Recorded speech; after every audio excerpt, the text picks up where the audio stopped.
Hello दोस्तों, मैं सचिन अरोड़ा एक बार फिर से आप सभी का स्वागत करता हूं अरोड़ा एजुकेटर के इस ऑफिशियल प्लेटफॉर्म पे। So I hope you all are doing great. आप सब बहुत बढ़िया होंगे। एक बार फिर से UP police computer operator SI ASI का मैराथन सेशन टॉप 40 क्वेश्चंस के साथ, सिमिलर वैसे ही क्वेश्चन जैसे एग्जाम में पूछे जाएंगे, सेम टू सेम ऐसा ही पेपर का पैटर्न रहेगा। तो अगर यहां आप बढ़िया स्कोर कर रहे हैं तो क्या इसका मतलब एग्जाम में भी बेटर स्कोर करेंगे? जी हां। लेकिन अगर यहां स्कोर कम है तो एग्जाम में भी कम आएगा। इसका मतलब कि जो आपका रिवीजन है, जो आपने पढ़ा है वो प्रॉपर नहीं पढ़ा है ना, रिवीजन नहीं किया बार बार, क्योंकि बहुत लंबा गैप हो गया। लेकिन याद रखिए, आखिरी के एक महीने में जो आपने पढ़ा होगा वही यूजफुल रहने वाला है ना, क्योंकि जितना रिवाइज अब आखिरी के लास्ट मंथ में करते हैं वही जाकर आपको बेनिफिट देगा। तो अब समय है कि अगर कहीं पर रिवीजन में कोई कमी रह गई तो घबराओ नहीं, है ना, फिर से रिवीजन स्टार्ट करो। अपने आप को बहुत कूल डाउन होकर पढ़ना शुरू करो, क्योंकि जब डेट आउट हो जाती है ना तो हम हरी वरी में पढ़ते हैं, जल्दी जल्दी पढ़ते हैं। ऐसा नहीं करना, बहुत प्यार से पढ़ना है। हर एक टॉपिक को बहुत प्यार से रिवाइज करने की रिक्वायरमेंट है। चलिए देखते हैं कि आज के सेशन में आपने आउट ऑफ 40 कितना स्कोर किया। मुझे कमेंट करके भी बताइएगा इस सेशन के बाद कि आपका स्कोर क्या रहा। और कमेंट करना इसलिए भी जरूरी है क्योंकि आप अपनी प्रोग्रेस रिपोर्ट देखिए। डेली ये सेशन आएंगे तो डेली क्या आपका स्कोर इंक्रीज हो रहा है रिवीजन करके, है ना, ये जानना भी आपके लिए जरूरी होगा।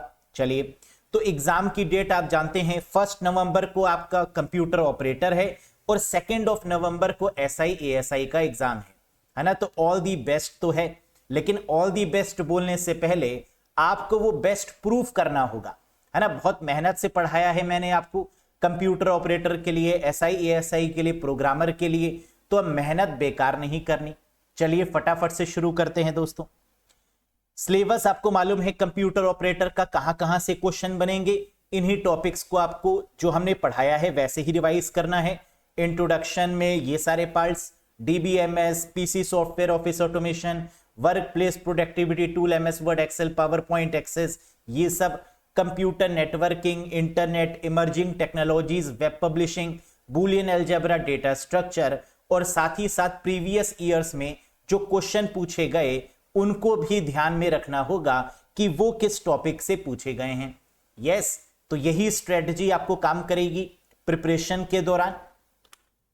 साथ ही साथ वो कैंडिडेट्स जो कि यूपी पुलिस कंप्यूटर ऑपरेटर या एसआई एएसआई या प्रोग्रामर का बैच ज्वाइन करना चाहते हैं और अपनी तैयारी को ब्रशअप करना चाहते हैं एक बार फाइनल तरीके से, तो वो बिल्कुल जुड़ सकते हैं इस कोर्स से।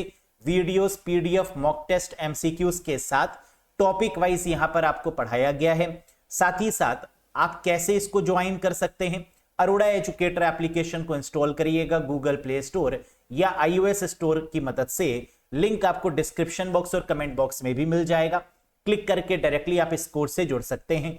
कोई कंफ्यूजन है, कोई डाउट है तो नीचे दिए गए नंबर पे आप मुझे पर्सनली व्हाट्सएप करके भी पूछ सकते हैं। क्लियर है? तो शुरू करते हैं आज का सेशन दोस्तों। क्वेश्चन नंबर 41, ये वो क्वेश्चन है जो मैंने आपसे पूछा था डे 1 में। डे 1 की मैराथन में 40 क्वेश्चन करवाए थे ना, और आप सभी ने बढ़िया परफॉर्म किया। Full out of full score आना चाहिए। मैं फिर से कह रहा हूं, which protocol is used to find the IP address when MAC address is known. मैं चेक कर रहा था आप लोग की रिप्लाई जो आप लोग ने कमेंट किया था। कुछ कैंडिडेट्स एआरपी बोल रहे हैं, कुछ आरएआरपी बोल रहे हैं। ऐसा कैसे होगा भाई? ऐसा कैसे होगा?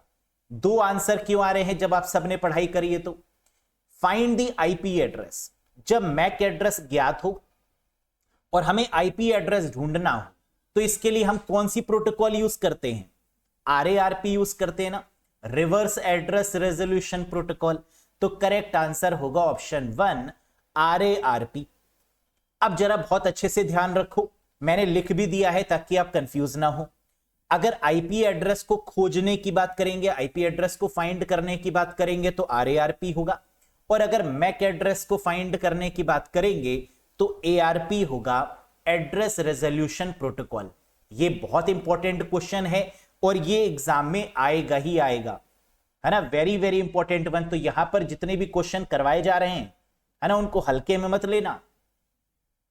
फायर हैं ये क्वेश्चंस, यानी ये क्वेश्चन काफी रिसर्च करके आपके लिए लाए गए हैं कि यहां से फंस जाए, समझ रहे हैं ना, तो बहुत ध्यान से इन सेशंस को करने की रिक्वायरमेंट है। चलिए क्वेश्चन नंबर 1, आज के सेशन का पहला क्वेश्चन ये रहा आपके स्क्रीन पर, बताइए, समय आ चुका है बढ़िया स्कोर करने का। Which of the following refers to the numbers of attributes in a relation? निम्नलिखित में से कौन सा संबंध में विशेषताओं की संख्या को संदर्भित करता है? नंबर ऑफ एट्रीब्यूट्स, हम लोग जानते हैं डेटाबेस में रोज को क्या बोलते हैं? टपल्स, कॉलम्स को क्या बोलते हैं? एट्रीब्यूट्स, और नंबर ऑफ एट्रीब्यूट्स को क्या बोलते हैं? डिग्री। अब यहां से एग्जाम में 2 क्वेश्चन आते हैं, क्या क्या?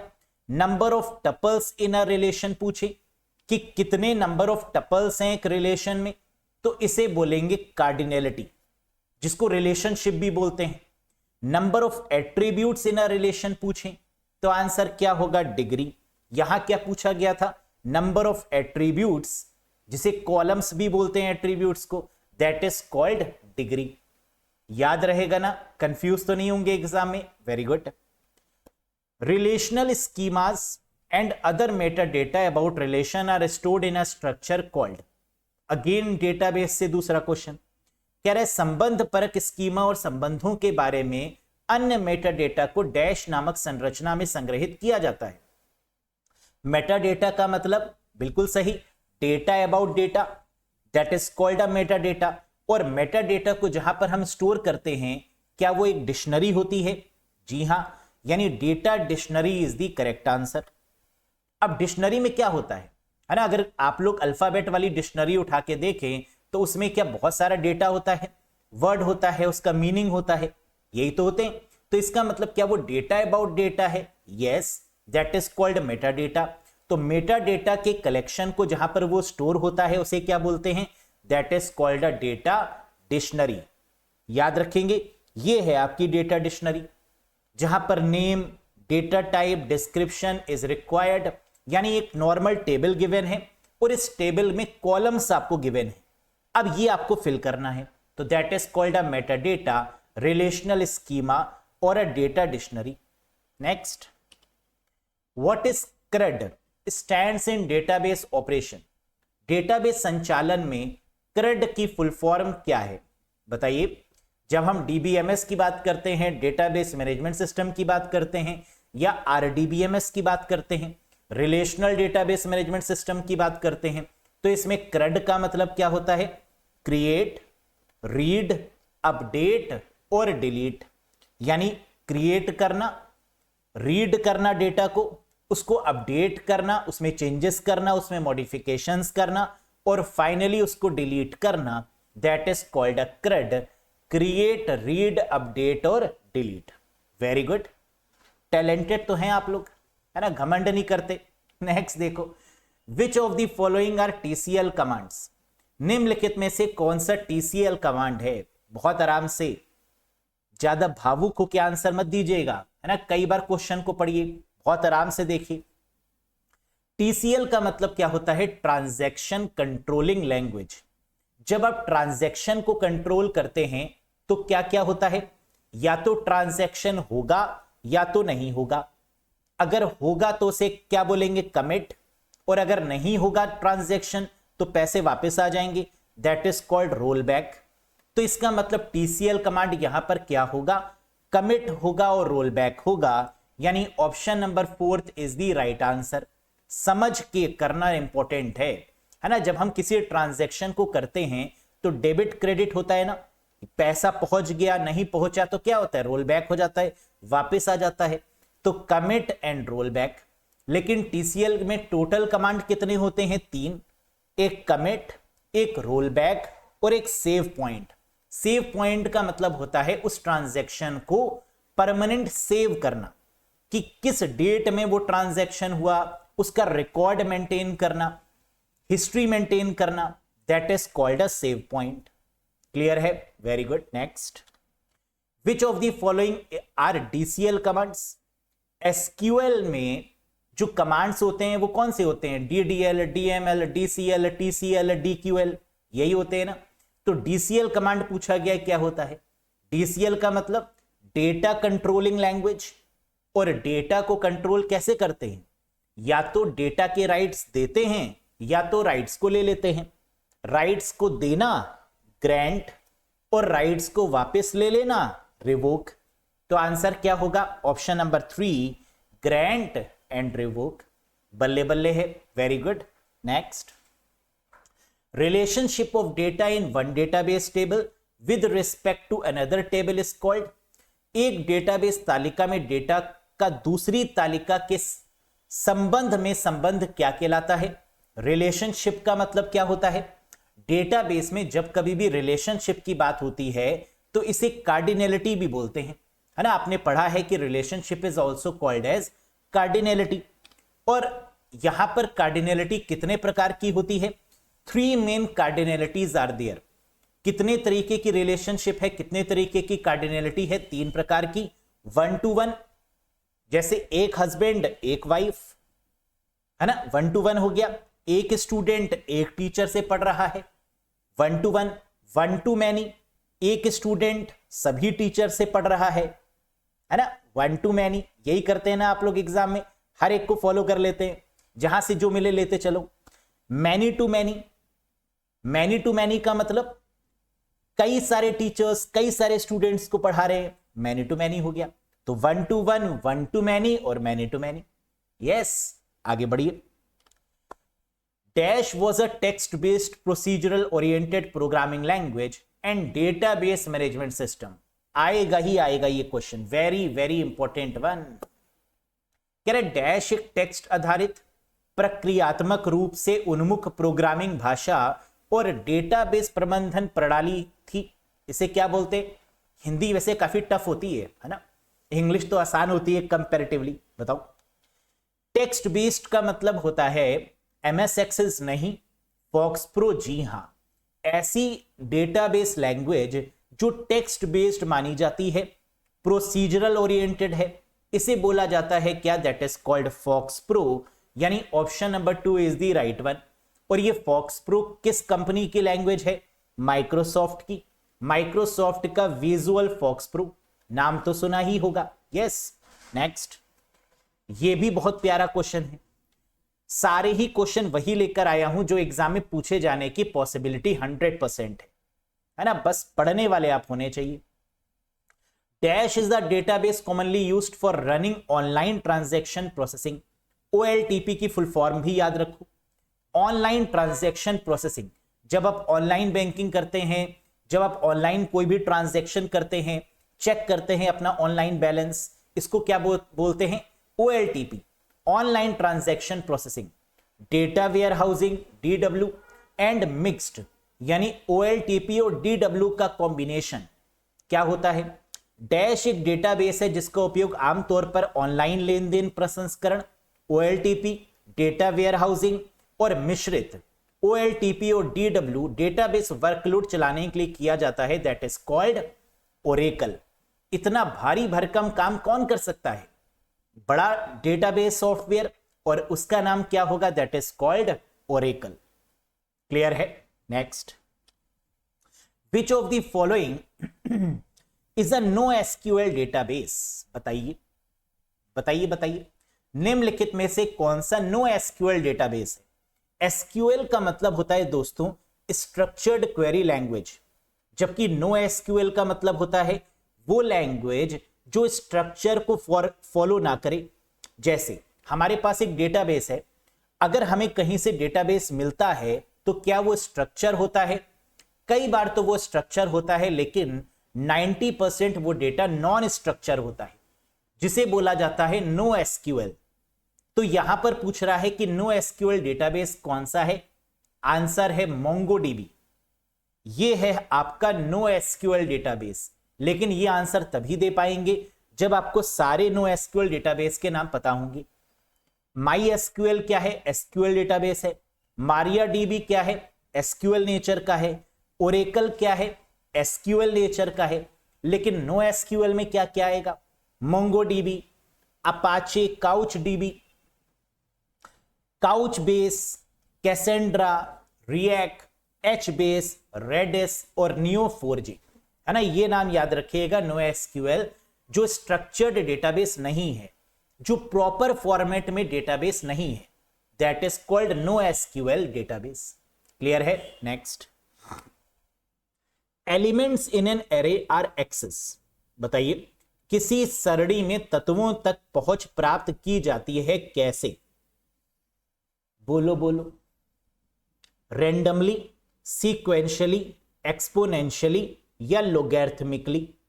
हम लोग ने पढ़ा हुआ है एरे के केस में जब हम एलिमेंट्स को एक्सेस यानी फेच करते हैं, निकालते हैं, तो निकालेंगे कैसे? कहीं से भी, रैंडम फैशन में कहीं से भी निकाल लेते हैं, है ना, that is called what? Randomly, कहीं से भी। जैसे फॉर एग्जाम्पल, अगर मैं आपसे कहूं कि आपको ये मूवी देखनी है ना, एक मूवी आपको देखनी है, उस मूवी देखते समय आप क्या करते हैं? मूवी को आगे बढ़ा बढ़ाकर देख लेते हैं ना। समय अगर कम है और मूवी भी देखनी है तो क्या करेंगे? जल्दी जल्दी मूवी को आगे बढ़ा लेंगे, रैंडम फैशन में देखेंगे, है ना, और फाइनली देख लेंगे कि आखिरी में क्या हुआ। यस, तो that is called random manner. कहीं से भी किसी सरणी में तत्वों को यादृच्छिक रूप से एक्सेस किया जाता है, यानी रैंडमली मैनर में एक्सेस किया जाता है। लेकिन किंतु परंतु an array elements are always stored in dash memory location. अगर एरे एलिमेंट्स को हमें मेमोरी लोकेशन में स्टोर करना है, निकाल तो हमने लिया था रैंडमली, लेकिन अगर स्टोर करना होगा तो बड़े ही प्रॉपर तरीके से करना होगा, सीक्वेंशियल मैनर में करना होगा। तो एक सरणी तत्व हमेशा सीक्वेंशियल मेमोरी स्थानों में संग्रहित होते हैं, सीक्वेंस मैनर में स्टोर किए जाते हैं। याद रखिएगा कि एरे में जब हमें निकालना होता है किसी भी एलिमेंट को तो हम कैसे निकालते हैं? रैंडम फैशन में। लेकिन अगर हमें स्टोर करना होता है तो हम उसको सीक्वेंशियली करते हैं। तभी तो एरे में डेटा को स्टोर करना और फेच करना काफी आसान हो जाता है ना, क्योंकि जब हम सही से स्टोर करेंगे चीजों को तभी तो सही से निकाल पाएंगे। तो स्टोरेज कैसी होनी चाहिए? सीक्वेंशियली। और एक्सेस कैसे होना चाहिए? रैंडम मैनर में। याद रहेगा ना? गलत तो नहीं करेंगे? Very good. Dash arrays also known as matrix. Dash सरणी को मैट्रिक्स के रूप में भी जाना जाता है। 1D array, 2D array, single dimensional array या ऑल ऑफ दीज? बताओ। मैट्रिक्स का मतलब होता है रोज और कॉलम्स। जब हम रोज और कॉलम्स की बात करते हैं तो रोज क्या हो गया? एक डायमेंशन। कॉलम्स क्या हो गया? दूसरा डायमेंशन। तो यानी मैट्रिक्स का मतलब ही होता है 2D एरे, 2 डायमेंशनल एरे। पहला डायमेंशन रो और दूसरा डायमेंशन कॉलम, है ना। देखो, तो मैट्रिक्स में रोज और कॉलम्स का होना जरूरी है ना, तभी तो वो मैट्रिक्स बोलेंगे। तो इसे क्या बोलेंगे? 2D array. तो dash array is also known as matrix, 2D array is also known as matrix. Next, the smallest element of an array index is called, very very important one. किसी सारणी के सूचकांक का सबसे छोटा तत्व क्या कहलाता है? एरे का सबसे छोटा एलिमेंट यानी जो 0 इंडेक्स वाला होता है उसे क्या बोलते हैं? लोअर बाउंड, निम्न परिबंध। और the largest element of an array index is called, किसी एरे इंडेक्स का सबसे बड़ा तत्व क्या कहलाता है? Upper bound. लोअर बाउंड और अपर बाउंड का मतलब समझ जाइए तो ये क्वेश्चन हलवा हो जाएगा आपके लिए। समझिएगा जरा। कह रहे lower bound of an array क्या है? हम जानते हैं कि किसी भी एरे में जो स्टार्टिंग होती है, फर्स्ट इंडेक्स होता है, वो 0 होता है ना, मालूम है आपको। तो first index element of an array, किसी सरणी का पहला सूचकांक तत्व क्या होगा? लोअर बाउंड होगा। फॉर एग्जाम्पल, अगर एरे है 267015, 2670 और 15, ये हमारा अगर एरे है तो इसका जो 0 इंडेक्स पे जो एलिमेंट है वो क्या है? 2। जो पहला एलिमेंट है वो क्या है? That is 2। और ये हो गया लोअर बाउंड। और अगर यहीं पर हम अपर बाउंड की बात करें तो upper bound of an array is the last index element of an array. Array का जो आखिरी एलिमेंट है किसी सरणी का अंतिम सूचकांक तत्व, जैसे 267015 में जो 15 है वो अपर बाउंड हो गया, और जो 2 है जो पहला एलिमेंट है वो क्या हो गया? Lower bound. याद रहेगा ना? कंफ्यूज तो नहीं हो जाएंगे, है ना। एग्जाम में आप हो जाते हैं, सरल से सरल क्वेश्चन को भी गलत कर देते हैं। ओवर कॉन्फिडेंस, कम रिवाइज करने का नतीजा, ज्यादा बोलने का नतीजा, है ना। तो जब एग्जाम सेंटर में पहुंचे तो जो पढ़ा है उसी को मनी मन रिवाइज करें, क्योंकि अगर दूसरों के साथ बातें करने में लग जाएंगे ना तो फिर जो पढ़ा हुआ है ना वो भी भूल जाते हैं इंसान। समझ में आया? तो बहुत कंसंट्रेट होके करिएगा, एक एक क्वेश्चन ये डिसाइड करेगा कि आपका फ्यूचर क्या है। यहां ये क्वेश्चन नहीं है, इन क्वेश्चन को अपना फ्यूचर मान के चलिएगा कि अगर पेपर में पास हुए तो बल्ले बल्ले, है ना। क्योंकि आप जानते हैं कितना इंतजार आपने किया है इस वैकेंसी को लेकर, कितने लंबे समय से वेट कर रहे थे, फिर वेट करने के बाद वैकेंसी आई, वैकेंसी के बाद इतने साल बाद, है ना, लगभग 2 साल बाद एग्जाम, और फिर रिजल्ट कब आएगा, फिर इतने सारे प्रोसेस कंप्लीट करने पड़ेंगे। तो कितना टाइम आपका वेस्ट होता है इन सब चीजों में, कितना पैसा वेस्ट होता है, समझा है आपने। तो क्वेश्चन को क्वेश्चन ना मान के अगर फ्यूचर मान के चलेंगे तो ज्यादा कंसंट्रेट होके चीजों को कर पाएंगे, है ना, लाइटली नहीं लेना है। चलो, the declaration int array 25 will allocate how many elements. घोषणा इंट एरे 25 कितने तत्व आवंटित करेगा। अब अगर क्वेश्चन में एलिमेंट्स पूछा है तो खुश हो जाइए, अगर तत्व पूछा है तो खुश हो जाइए। क्यों? क्योंकि सिंपल मल्टीप्लाई करना है और आंसर आपके पास होगा। 2 5s are 10, 10 is the answer, है ना। जानते हैं ना, एलिमेंट्स अगर बताने हैं तो क्या करेंगे, जो एरे आपको गिवन है, रोज दी हुई है 2 और कॉलम्स दिए हुए हैं 5, तो 2 मल्टीप्लाई बाय 5 क्या हो जाएगा, 10 हो जाएगा।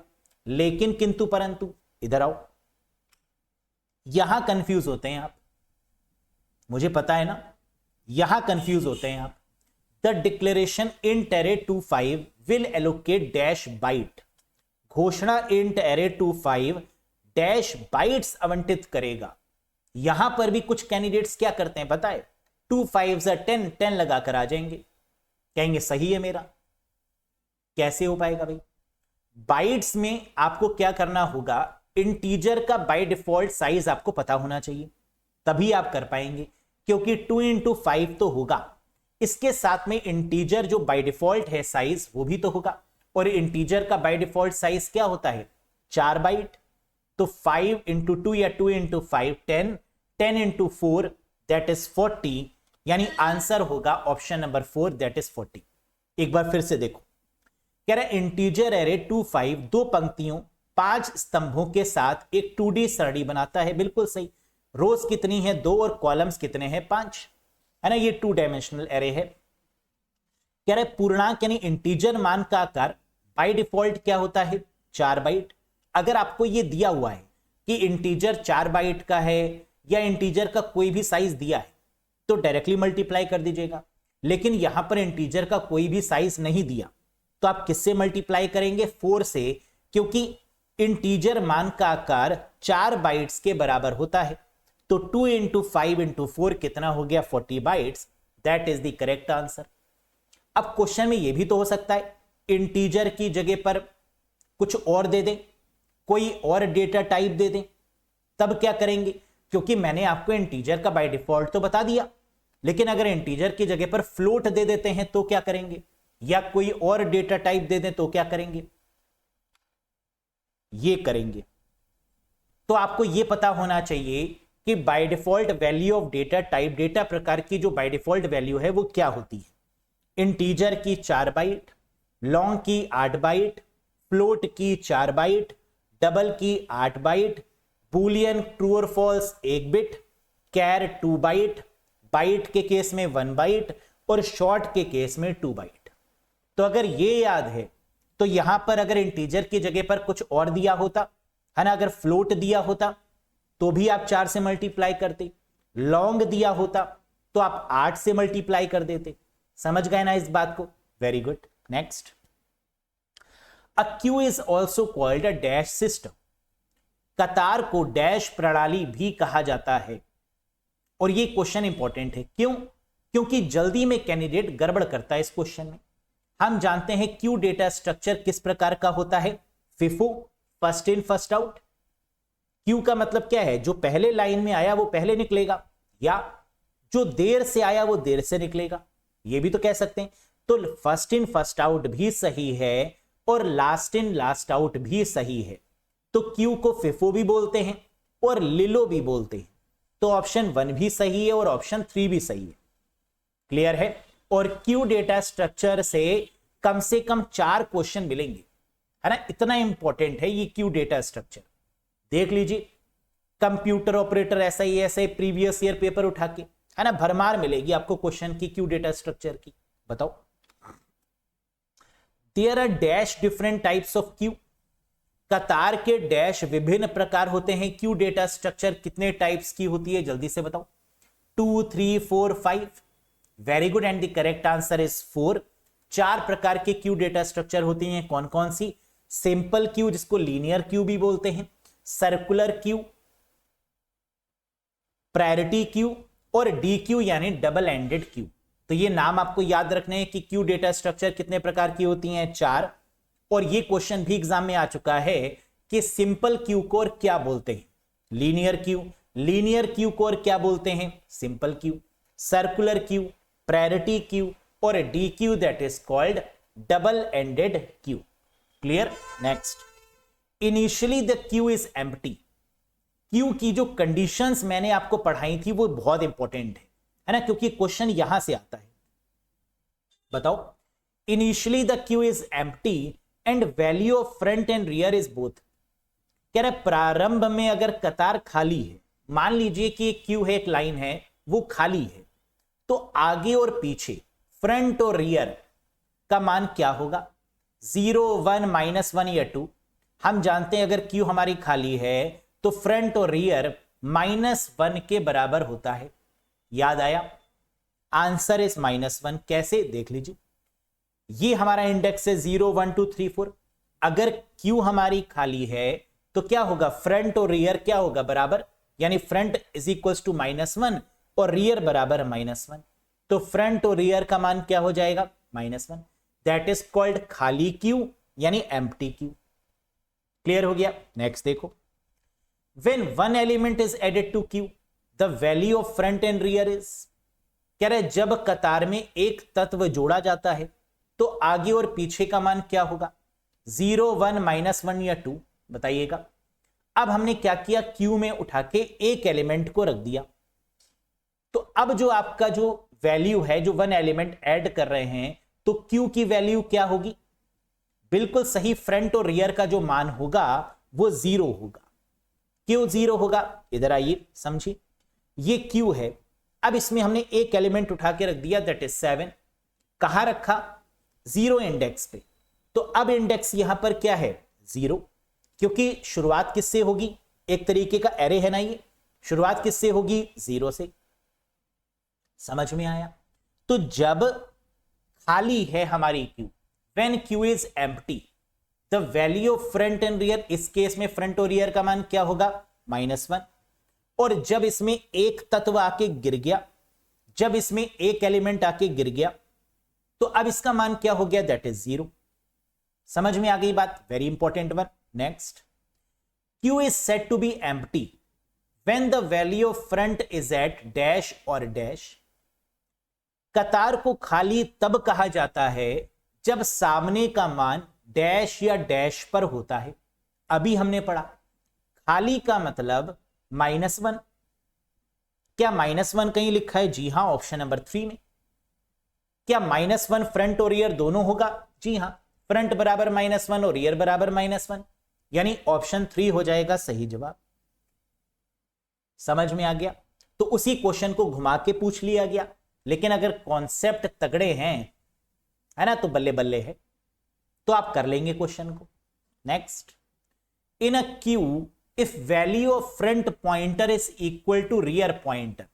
बताओ, क्यू में अगर फ्रंट और रियर बराबर है तब क्या कंडीशन होगी। किसी कतार में यदि सामने वाले सूचक का मान पीछे वाले सूचक के बराबर है, यानी फ्रंट और रियर अगर बराबर है, तो क्या कंडीशन बनेगी। इधर आओ देखो, अगर फ्रंट और रियर बराबर है यानी दोनों -1 है, तो क्या क्यू एम्प्टी है, जी हां, क्यू खाली है ना, एक कंडीशन तो ये बनेगी। या फिर यहां when one element is added to the queue the value of front and rear is 0। यहां भी तो फ्रंट और रियर का मान क्या हो गया, 0 हो गया, यानी बराबर हो गया। तो एक एलिमेंट भी हो सकता है। तो क्या मैं ये बोल सकता हूं कि फ्रंट और रियर अगर दोनों 0 हैं या दोनों -1 है तो बराबर ना, तो या तो वो क्यू खाली है या तो उसमें एक एलिमेंट होने की संभावना है, हाँ या ना। या तो उसमें ये वाला केस बनेगा, है ना, और या तो इसमें ये वाला केस बनेगा, -1 वाला या 0 वाला।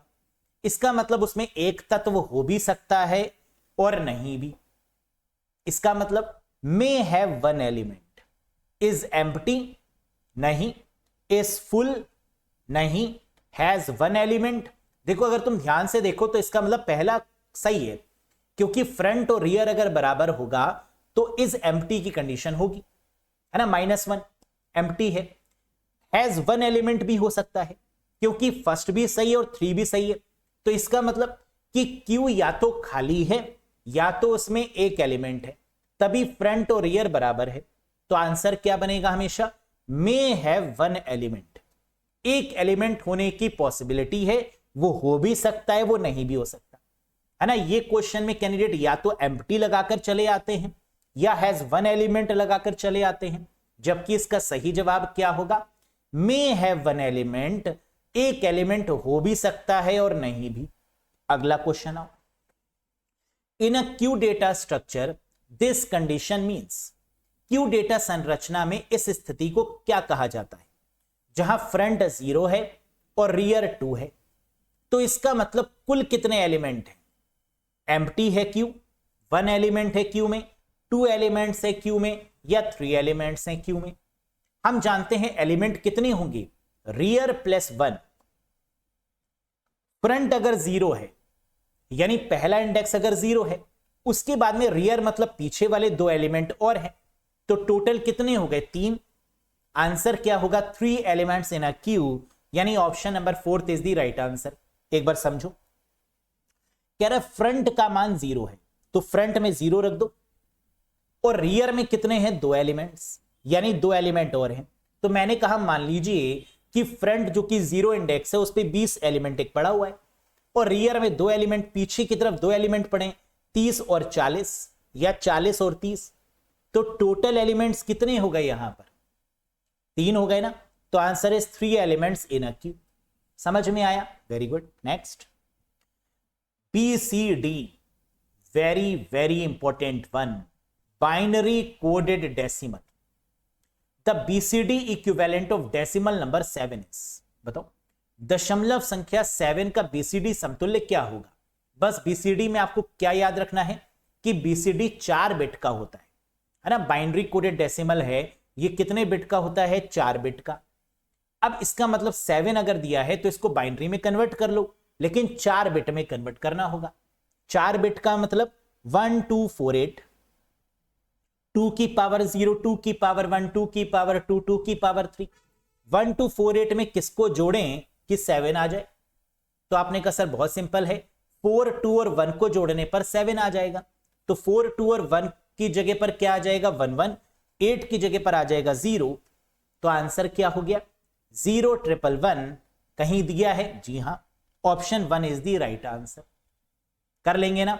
तो BCD का मतलब क्या होता है, 4 बिट। तो कितने में रिप्रेजेंट करना है आपको डेसिमल नंबर को, 4 बिट में। ठीक, समझ में आई बात। नेक्स्ट, ये करो, in BCD system the decimal number 81 is represented as. BCD प्रणाली में दशमलव संख्या 81 को किस रूप में दर्शाया जाएगा। अब ये 81 नहीं है, ये 8 है और 1 है। तो पहले 8 को सॉल्व कर लो, फिर 1 को सॉल्व कर लो BCD में। इसका मतलब 8 को 4 बिट में लिखो, 1248, किसको जोड़ें कि 8 आ जाए, 8 की जगह पर 1 आ गया, बाकी जगह पे 0 0 आ गया। 1 कैसे करेंगे, 1 मतलब 1248, 1 की जगह पर क्या आ जाएगा, 1, बाकी जगह पर क्या आ गया, 0, है ना। इसको हम क्या कर रहे हैं, डेसिमल टू बाइनरी कन्वर्ट कर रहे हैं 4 बिट में, बस यही तो कर रहे हैं। 8 का आंसर ये आया, 1 का आंसर ये आया, दोनों को मिला के लिख दो, दैट इज द आंसर। तो 1 0 0 0 0 0 1, दैट इज द आंसर, यानी option number 1 is the right one. बल्ले बल्ले, क्लियर है। कर लेंगे BCD वाले क्वेश्चन, आएंगे जरूर। हलवा है लेकिन पेशेंस ध्यान से, नजर हटी दुर्घटना घटी। अगला करो, बीसीडी इक्विवेलेंट ऑफ 3 4 5, 3 4 5 जो कि एक डेसिमल नंबर है, उसका बीसीडी इक्विवेलेंट क्या होगा? पहले 3 का निकाल लो, फिर 4 का निकाल लो, फिर 5 का निकाल लो, बाइनरी 4 बिट में आंसर आ जाएगा। करो, 3 का क्या होगा? 1 2 4 8, किसको जोड़े कि 3 आ जाए? 2 और 1 को जोड़ने पर 3 आएगा, तो 2 और 1 की जगह पर 1 1, बाकी जगह पे 0 0, तो 0 0 1 1। 4 4 की जगह पर 1, बाकी जगह पे 0 0, और 5 का मतलब 4 + 1 5, यानी 4 और 1 की जगह पर क्या 1 1, बाकी जगह पर 0 0। अब ये जो नंबर हमारे पास आ गए इनको एक साथ लिख दीजिए, आंसर हो जाएगा 0 0 1 1, 0 1 0 0 और 0 1 0 1। क्या कहीं मिल रहा है? जी हां, option number 3 is the right one. निकाल लिया ना आपकी पार की नजर और निर्मा सुपर, है ना? कर लिया ना, वेरी गुड।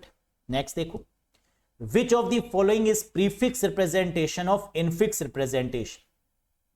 करो, इनफिक्स आपको गिवन है, इसको प्रीफिक्स में कन्वर्ट करना है, कर लेंगे। कह रहे विच of the following is prefix representation, इसका प्रीफिक्स फाइंड आउट करिए, जबकि इनफिक्स आपको गिवन है। स्टैक का ये क्वेश्चन है, आप जानते हैं, इनफिक्स, प्रीफिक्स, पोस्टफिक्स। सबसे पहले आपको क्या पता होना चाहिए? ये सीक्वेंस, ये रूल अगर पता है तो आप कर ले जाएंगे। पहले ब्रैकेट को सॉल्व करेंगे, फिर पावर को सॉल्व करेंगे, फिर मल्टीप्लाई और डिवाइड को सॉल्व करेंगे, फिर प्लस माइनस को सॉल्व करेंगे, है ना? ये आपको याद होना चाहिए। तो यहां पर सबसे पहले किसको सॉल्व करेंगे? ब्रैकेट को। क्या है? a + b और c + d। तो बीच में प्लस लगाए और बीच में प्लस लगाए ब्रैकेट में। किस में कन्वर्ट करना है? प्रीफिक्स में। प्री का मतलब पहले, ये प्लस कहां आ जाएंगे? पहले आ जाएंगे, तो +ab और +cd, बीच में मल्टीप्लाई ऐसे ही लगा हुआ है। अब ये जो मल्टीप्लाई का साइन है ये पहले आ जाएगा, जी हां, प्रीफिक्स में कन्वर्ट करना है। ये दोनों ऐसे ही रहेंगे, है ना? इनको अब आप टच नहीं करेंगे। तो अब क्या हो जाएगा? मल्टीप्लाई पहले, +ab +cd, ब्रैकेट खोल दीजिए, आंसर आपके सामने है। मल्टीप्लाई +ab +cd, यानी option number 1 is the right one. बल्ले बल्ले है, कर लिया। 27 क्वेश्चन तक सही जा रहे हैं आपके। आगे देखो, dash protocol is the foundation of the internet and most home and business network. Dash protocol internet और अधिकांश घरेलू और व्यावसायिक नेटवर्क की नींव है। ऐसा कौन सी प्रोटोकॉल है जिसे फाउंडेशन बोला जाता है, इंटरनेट की नींव बोला जाता है? एचटीटीपी, टेलनेट, डीएचसीपी या टीसीपी/आईपी? एचटीटीपी क्या है? कम्युनिकेशन प्रोटोकॉल, जिसे बाय डिफॉल्ट प्रोटोकॉल भी बोलते हैं, ये तो होगा नहीं। टेलनेट क्या है? रिमोट प्रोटोकॉल, है ना? तो ये भी नहीं होगा। डीएचसीपी क्या है? डायनेमिक होस्ट कॉन्फ़िगरेशन प्रोटोकॉल, जो आईपी एड्रेस को डायनेमिक या ऑटोमेटिक असाइन करता है, ये भी नहीं होगा। फाउंडेशन का मतलब टीसीपी/आईपी, ट्रांसमिशन कंट्रोल प्रोटोकॉल और internet protocol. This is called the foundation protocol of the internet, है ना? ये हो जाएगा सही जवाब। क्लियर है? Next, dash protocol is better suited for configurations where emails need to be accessed only from a single device। बताइए, dash protocol उन कॉन्फ़िगरेशन के लिए बेहतर अनुकूल है जहां ईमेल को केवल एक डिवाइस से एक्सेस करने की आवश्यकता है। अगर हम ईमेल को एक डिवाइस, एक कंप्यूटर, एक मोबाइल फोन से एक्सेस कर रहे हैं, तो इसका मतलब वहां पर POP3 का यूज हो रहा है, पोस्ट ऑफिस प्रोटोकॉल वर्जन 3 का यूज हो रहा है। लेकिन अगर हम अपने ईमेल को किसी भी डिवाइस के थ्रू कहीं पर भी एक्सेस कर सकते हैं 24/7, तो वो क्रेडिट किसको जाएगा? IMAP को। Internet message access protocol IMAP, Gmail, Yahoo, ये सब किस पे चलते हैं? IMAP में। लेकिन एप्पल मेल, थंडरबर्ड, ये सब किस पे चलते हैं? POP3 पर। याद आया? मेल को भेजने वाली प्रोटोकॉल SMTP, मेल को रिसीव करने वाली प्रोटोकॉल IMAP और POP3, अटैचमेंट वाली जो प्रोटोकॉल है that is called MIME, multipurpose internet mail extension. Next, HTTP uses port number dash whereas HTTPS uses port number dash. बताइए, HTTP किस पोर्ट नंबर पर काम करेगा जबकि HTTPS किस पोर्ट नंबर पे काम करेगा? बिल्कुल सही, HTTP का होता है 8080 और HTTPS का होता है 443। तो correct answer is 80 and 443। Yes, next. Most individual are familiar with which format of e commerce. E commerce हलवा क्वेश्चन होते हैं, आते जरूर हैं एग्जाम में, है ना। कम से कम 2-3 क्वेश्चन आपको ई कॉमर्स से मिलेंगे ही मिलेंगे, कंफर्म है। बताओ, अब देखो कितना सिंपल है, ये क्वेश्चन एग्जाम में आएगा ही आएगा। अधिकांश व्यक्ति जिस प्रकार के ई कॉमर्स का इस्तेमाल करते हैं, परिचित है, वो कौन सा है? तो हम और आप जो ई कॉमर्स यूज करेंगे वो कौन सा होगा? कोई सामान अगर आपको मंगवाना है तो कैसे मंगवाएंगे? महिला होंगी तो वो मीशो से मंगवा लेंगी, है ना, अपने कॉस्मेटिक्स का सामान। लेकिन ज्यादातर लोग अमेजॉन, फ्लिपकार्ट, है ना, इनका यूज कर लेते हैं। मीशो का यूज मेल मेंबर्स कम ही करते हैं, है ना, फीमेल मेंबर ज्यादा करते हैं। तो अमेजॉन, फ्लिपकार्ट, मीशो, ये सब जो है ये क्या है? ये अधिकांश व्यक्ति, मोस्ट इंडिविजुअल्स जो है वो फैमिलियर है इनसे। इन्हें क्या बोलते हैं? B2C, बिजनेस टू कंज्यूमर या कस्टमर। तो आंसर इज B2C। बिजनेस से डायरेक्टली कस्टमर जुड़ा हुआ है B2C मैनर में। अमेजॉन, फ्लिपकार्ट, मेटा, नेटफ्लिक्स, उबर, पेटीएम, स्विगी, जोमैटो, ये सारे एग्जाम्पल्स किसके हैं? B2C के। इसको ऐसे भी याद रखो, मोस्ट इंडिविजुअल, जो ज्यादातर हम लोग हैं, बी के बाद सी ही तो यूज करते हैं। कभी बी के बाद बी भी पढ़ा है क्या बचपन में? नहीं। सी के बाद बी आता है? बिल्कुल नहीं। सी के बाद सी आता है? नहीं, हमेशा बी के बाद ही सी आता है ना। वैसे भी B2C होते हैं, ये ऐसे भी याद रख सकते हैं। Yes, next. Which form of e-commerce currently account for about 97% of e-commerce revenue? कह रहे ई-कॉमर्स का कौन सा रूप वर्तमान में सभी ई-कॉमर्स राजस्व का लगभग 97% है। कह रहे ई-कॉमर्स को सबसे ज्यादा प्रॉफिट किससे होगा? बताओ। रेवेन्यू मतलब प्रॉफिट जो ई-कॉमर्स को होता है वो किससे होता है? हम लोगों से होता है या वो होलसेल में बेचते हैं तब होता है? बिल्कुल सही, जब होलसेल में बेचेंगे तब प्रॉफिट ज्यादा होगा, है ना। हम और आपसे तो डेली बेसिस पर बहुत कम ही प्रॉफिट होता है, लेकिन अगर हम होलसेल में बिजनेस करेंगे तो प्रॉफिट ज्यादा होगा। और होलसेल का मतलब होता है बिजनेस टू बिजनेस, है ना। एक बिजनेस जब दूसरे बिजनेस को होलसेल में बेचता है तो that is called B2B। For example, Alibaba, general electric, India mart, Walmart, Google, Microsoft, Oracle, IBM, Salesforce, तो जितनी भी IT कंपनियां हैं, है ना, वो ज्यादातर B2B पर डील करती हैं, तभी इनका प्रॉफिट, इनका रेवेन्यू देखो सबसे ज्यादा होता है। Yes, next. OLX is an example of dash e commerce segment. ये तो पूछते ही पूछते हैं, है ना, very very famous one. OLX है, eBay है, ये किस सेगमेंट में आता है? बेच दो। सेकेंड हैंड अगर आपको कोई चीज लेनी है ना, तो आप OLX पे चले जाते हैं, eBay पे चले जाते हैं, ऐसा होता है ना। तो ये B2B है, C2C है, C2B है या C2C? तो इसमें कस्टमर टू कस्टमर है ना, इसमें कंज्यूमर टू कंज्यूमर डील होता है कि हमने कोई प्रोडक्ट अपलोड किया OLX पर, आपने वो खरीद लिया, है ना। तो इसमें क्या कोई बिजनेस आया? नहीं, दो इंडिविजुअल आपस में डील कर रहे हैं, that is called C2C। Consumer to consumer C2C, जैसे eBay है, OLX है, क्विकर है, आसान है बदलना, है ना। तो that is what we called eBay, OLX, Quikr is the example of C2C, consumer to consumer e commerce. बल्ले बल्ले है। Next. The output of an XOR gate is high when. बताओ लॉजिक गेट का क्वेश्चन, XOR गेट का output high कब होगा? XOR gate का मतलब क्या होता है? जब मैंने आपको ग्रे कोड बताया था तब भी मैंने XOR गेट के बारे में बताया था, है ना, कि ये सिंपल प्लस वाले चीज पर काम करता है, बस 1 को इग्नोर करते हैं, है ना, कैरी को इग्नोर करते हैं। या फिर XOR गेट का जो ट्रुथ टेबल बनेगा वो कैसा बनेगा? ऐसा 0 0 0 0 1 1 1 0 का आउटपुट 1 1 1 का आउटपुट 0। क्या कह रहा था? हाई कब होगा? हाई मतलब 1, तो आउटपुट हाई कब होगा? 0 1 और 1 0 के केस में, यानी जब इनपुट अलग अलग होंगे तो आउटपुट 1 होगा।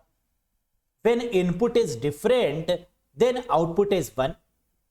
देखो जब 0 1 1 0 तो आंसर क्या हो गया, बोथ इनपुट आर हाई नहीं, बोथ इनपुट आर लो नहीं, इनपुट आर सेम नहीं, both inputs are different, then output is high.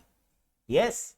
Next, what is the class of the IP address? बताओ, ये एक IP एड्रेस आपको गिवन है 10.52.36.11। इसकी क्लास आपसे पूछी जा रही है कि ये किस क्लास को बिलोंग करता है, class A, class D, class B, class C. कैसे पता करेंगे, जब आपको IP एड्रेस की पांचों क्लासेस की रेंज पता होगी तो क्या आप ये पता कर लेंगे? जी हां। तो इसके लिए आपको पहली ऑक्टेट देखनी है। क्लास ए की रेंज क्या होती है? 0 से 127। क्लास बी की क्या होती है? 128 से 191। क्लास सी की 192 से 223। क्लास डी की 224 से 239। क्लास ई की 240 से 255। यही होती है ना रेंज। पहली ऑक्टेट क्या है? 10। 10 किस रेंज में आ रहा है? 0 से 127 के बीच में, यानी क्लास ए में आ रहा है 10। तो आंसर क्या हो जाएगा? क्लास ए। अगर यहां पर आईपी एड्रेस गिवन होता 130.52.36.11, अगर 130 होता 10 की जगह पर, तो 130 किस में आ रहा है? क्लास बी में। तो आंसर क्या हो जाता? क्लास बी हो जाता। अगर 195 से शुरू हो रहा होता कोई भी class, IP address 195.52 and so on, तो क्या हो जाता? क्लास सी हो जाता। तो हमें देखना है सिर्फ पहला ऑक्टेट, सिर्फ पहला नंबर किस रेंज में आ रहा है। जिस रेंज में आएगा वही क्लास हो जाएगी, लेकिन ये याद रखना पड़ेगा। यस। अब मुझे बताओ 127.0.0.1 ये क्या है? वाह क्या बात है, दिल गार्डन गार्डन हो गया। बिल्कुल सही, that is called a loop back address, है ना। 127.0.0.1 लूप बैक एड्रेस है, जिसे लोकल होस्ट एड्रेस भी बोलते हैं, जिसको टेस्टिंग एड्रेस भी बोलते हैं, और जो क्लास ए में आता है that is called a loop back address, है ना। बस ऐसे ही पढ़ना है आपको। Next, what is the largest font size available in drop down list of MS word 365? बताइए, MS वर्ड 365 की ड्रॉप डाउन सूची में उपलब्ध सबसे बड़ा फॉन्ट आकार क्या है? ड्रॉप डाउन में जो सबसे बड़ा फॉन्ट होता है MS वर्ड में क्या है? सबसे छोटा 8 होता है, सबसे बड़ा 72 होता है। क्या 72 गिवन है? जी हां, लगा दीजिए। अगर ड्रॉप डाउन में सबसे छोटा पूछते तो 8 होता, सबसे बड़ा पूछा है तो क्या है? नीचे देखो 72, that is the correct one. Next, which memory unit comes after bit? Bit का मतलब बाइनरी डिजिट होता है। ये तो सरल क्वेश्चन है, लेकिन जल्दी में ना आप सरल क्वेश्चन भी गलत कर देते हैं, है ना। कुछ हैं जो कहते हैं नहीं सर गलत हम करके रहेंगे। बताओ, बिट के बाद कौन सी मेमोरी यूनिट आती है? रजिस्टर, फ्लिप फ्लॉप, बाइट या निबल? निबल आती है ना। एक बिट जो है, एक निबल जो है वो 4 बिट की होती है ना। कुछ लोग बाइट बोल रहे होंगे। 1 byte is equal to 8 bit, 1 nibble is equal to 4 bit. तो करेक्ट आंसर क्या हो जाएगा? That is nibble. अब ये सीक्वेंस याद रखना पड़ेगा आपको। Bit, nibble, byte, kilobyte, megabyte, gigabyte, terabyte, petabyte, exabyte, zettabyte और योटाबाइट। अगर ये सीक्वेंस याद है तब तो बढ़िया है, लेकिन अगर ये सीक्वेंस याद नहीं है तो फिर खतरे की घंटी है ना। क्योंकि एग्जाम में ये भी क्वेश्चन पूछते हैं कि टेराबाइट के बाद क्या आएगा? पेटाबाइट। जेटाबाइट के बाद क्या आएगा? योटाबाइट। या इनमें से सबसे हाईएस्ट मेमोरी डिजिट कौन सी है, या सबसे स्मॉलेस्ट मेमोरी यूनिट कौन सी है ना। तो ये याद होना बहुत जरूरी है। Next, which programming language is not generally used in artificial intelligence? AI, very very important topic. बताओ, कौन सी प्रोग्रामिंग भाषा आमतौर पर AI में उपयोग नहीं की जाती? पाइथन, C++, जावा या पर्ल? पाइथन का यूज AI में होता है, जी हां सबसे ज्यादा। C++ का होता है, बिल्कुल। जावा का होता है, जी हां, लेकिन पर्ल का नहीं होता। तो कौन सी लैंग्वेज AI यानी आर्टिफिशियल इंटेलिजेंस को सपोर्ट नहीं करती? दी आंसर इज पर्ल नहीं करती। कौन कौन सी करती हैं? पाइथन, C++, जावा, मर जावा लुट जावा नहीं, जावा जावा, है ना। जावास्क्रिप्ट, जूलिया, लिस्प, ये सारी लैंग्वेजेस आर्टिफिशियल इंटेलिजेंस में बेस्ट मानी जाती हैं। कौन कौन सी? पाइथन, सी प्लस प्लस, जावा, जावास्क्रिप्ट, जूलिया और लिस्प। जावास्क्रिप्ट, जूलिया और लिस्प। क्लियर? Very good. बताओ, करो। दुख, दर्द और पीड़ा खत्म नहीं होगी, बताते रहो। Which of the following provides connectionless and unreliable service to send data? निम्न में से कौन सा डेटा भेजने के लिए कनेक्शन रहित और अविश्वसनीय सेवा प्रदान करता है? झुकेगा नहीं। बताओ। कनेक्शनलेस, कनेक्शनलेस का मतलब अगर कनेक्शन ओरिएंटेड दिया होता तो टीसीपी हो जाता, that is connection oriented. Connectionless का मतलब यूडीपी, यूजर डेटाग्राम प्रोटोकॉल। याद आया? User datagram protocol that is called connectionless, जो फास्ट है लेकिन गारंटी नहीं करता, रिलायबल नहीं है। जबकि टीसीपी की बात करें, ट्रांसमिशन कंट्रोल प्रोटोकॉल, एक्नॉलेजमेंट पर काम करता है, कनेक्शन ओरिएंटेड है लेकिन स्लो है नेचर में। याद आया? पढ़ा हुआ है ना? रिकॉल हो रही हैं चीजें धीरे धीरे। Very good. क्वेश्चन नंबर 40 बताइए। Print quality of printer is given in dash and printing speed is given in dash. Printer की प्रिंट गुणवत्ता को डैश में और मुद्रण गति को डैश में नापा जाता है। बताओ।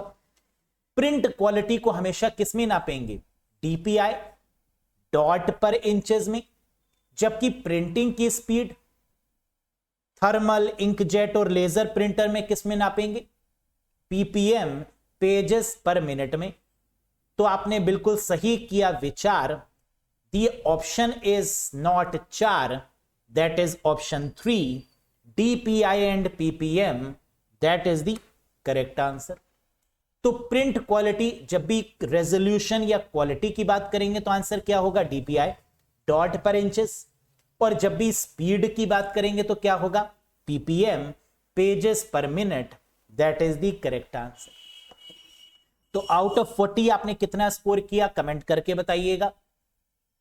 क्या सेशन समझ में आया? क्या मैक्सिमम स्कोर कर पा रहे? बस ऐसे ही क्वेश्चन की लगातार प्रैक्टिस आपको करनी है। Yes. Question number 41, question of the day.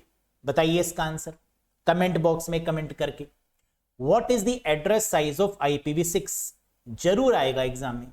IPv4 कितने बिट का है, IPv6 कितने बिट का है और मैक एड्रेस कितने बिट का होता है? मुझे ये तीनों बताओ कि IPv4 कितने बिट का, IPv6 कितने बिट का और मैक एड्रेस कितने बिट का। मैं देखूं तो कितने लापरवाह हैं जो गलत आंसर करेंगे और कितने कंसंट्रेट वाले स्टूडेंट्स हैं जिनको ये जॉब चाहिए और जो बहुत अच्छे तरीके से रिवाइज करके पढ़ रहे हैं, लाइब्रेरी में रात रात भर बैठ के पढ़े, है ना। आप लोगों ने फोटो भी मुझे भेजी कि सर एग्जाम नहीं हो रहा है लेकिन फिर भी हम लगे हुए हैं, है ना। कोई रात के 2 बजे, कोई रात के 4 बजे। अब समय आ चुका है इस डेडिकेशन को प्रूव करने का। तो बताइए इसका आंसर क्या होगा? 32 बिट, 64 बिट, 128 बिट या 256 बिट? या आता है? बताएंगे नहीं। तो मुझे तीनों के लिख के बताइएगा, IPv4, IPv6 और मैक एड्रेस कितने बिट का होता है। सेशन पसंद आया हो तो लाइक कर दीजिएगा, चैनल पर नए हो तो सब्सक्राइब कर दीजिएगा। अगर मामला डामाडोल लग रहा है ना, तो कोर्स से जुड़ जाइएगा, दिन रात बैठ के पढ़ लीजिए, इसके बाहर तो नहीं आएगा। तो UP police, computer operator, SI ASI, programmer grade 2, कोई भी कोर्स अगर आप चाहते हैं तो आपको एप्लीकेशन पर जाना होगा, अरोड़ा एजुकेटर ऐप पर, और फिर आप इन कोर्सेज से कनेक्ट कर सकते हैं।